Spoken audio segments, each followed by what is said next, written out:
Unraveling, in light of enhancing your English understanding. Hello and welcome to our English learning journey. Today, we're diving into a fascinating phrase you might have heard or read, in light of. This phrase is not only popular but also a great tool to add sophistication to your English. Let's explore what it means, how to use it, and see some real-life examples. In light of is a phrase used to introduce a factor or consideration that affects or explains a situation or action. It can be thought of as a more formal way of saying, because of, or considering. This phrase often precedes an explanation or a decision made due to certain circumstances or information. For example, in light of the recent findings, we need to change our strategy.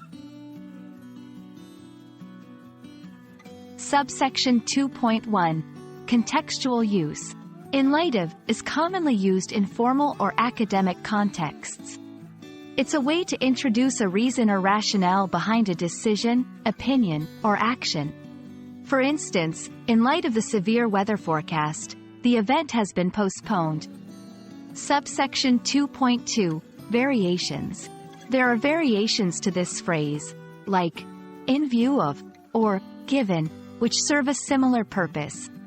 For example, given the current market trends, our approach needs to be reevaluated.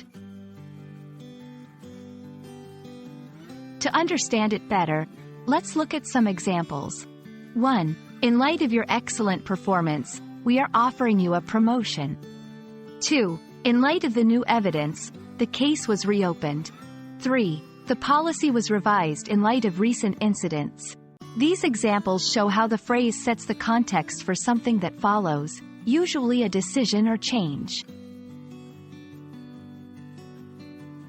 When using in light of, make sure the information following it directly relates to the reason or explanation you're providing. It should not be used to introduce a random or unrelated fact. We hope this video has shed light on the phrase, in light of, and its usage in English. It's a great phrase to enhance your conversational and written English, especially in formal settings. Remember, practicing by using it in your sentences can help solidify your understanding. Keep learning, and see you in our next video.